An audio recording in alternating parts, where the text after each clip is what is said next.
మీరు అందరితో కూడా సమన్వయం చేసుకొని ముందుకెళ్తా ఉంటున్నారు.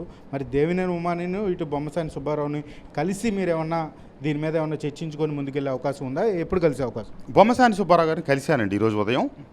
దేవినేని ఉమామహేశ్వరరావు గారిని నేను కలవలేదు. నేను డైరెక్ట్గా కలిసే ఉద్దేశం కూడా నాకు లేదు.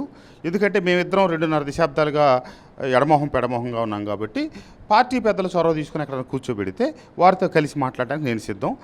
వారి ఇష్టాన్ని ప్రకారం జరుగుతుందండి. అది కూడా లేఖ రాస్తున్నాను, దాన్ని ఆపండి చేయండి అని. ఇప్పుడు 6 మాసాలకు పూర్వమే నేను లేఖ రాస్తున్నాను.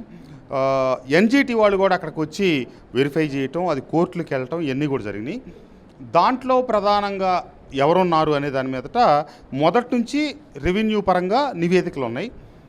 దాంట్లో నన్ను కూడా ఇంక్లూడ్ చేయాలని ప్రయత్నిస్తున్నట్టుగా నాకు తెలిసింది. అక్కడ సర్పంచులు, అక్కడ ప్రజలకి, సమస్తానికి తెలుసు. దానికి సంబంధించిన సమాచారం ఒకవేళ నా మీద కనుక అక్రమంగా ఏదైనా బనాయిస్తే అది నేను ప్రజలకే చెప్పుకుంటాను. ఎందుకంటే అక్కడ ప్రజలకు తెలుసు. నాకు తెలిసినంత వరకు డిపార్ట్మెంట్ వాళ్ళు అక్కడ ఎంక్వైరీ చేసి 1% ఆయన ప్రమేయం ఉంటే మిగతా 99% ఆయనకి చుట్టొచ్చు మనం. కానీ 1% కూడా లేని దాన్ని తీసుకెళ్ళి చుడితే ఎట్లా దాన్ని ఎస్టాబ్లిష్ చేయాలో కూడా మాకు అర్థం కావట్లేదని చెప్పి డిపార్ట్మెంట్ చెప్పినట్టుగా మాకు వినికిడి.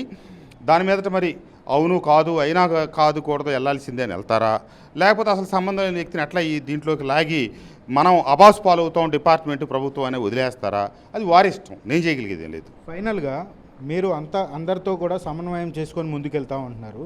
మరి దేవినేని ఉమానిను, ఇటు బొమ్మసాని సుబ్బారావుని కలిసి మీరేమన్నా దీని మీద ఏమన్నా చర్చించుకొని ముందుకెళ్ళే అవకాశం ఉందా? ఎప్పుడు కలిసే అవకాశం? బొమ్మసాని సుబ్బారావు గారిని కలిశానండి ఈరోజు ఉదయం.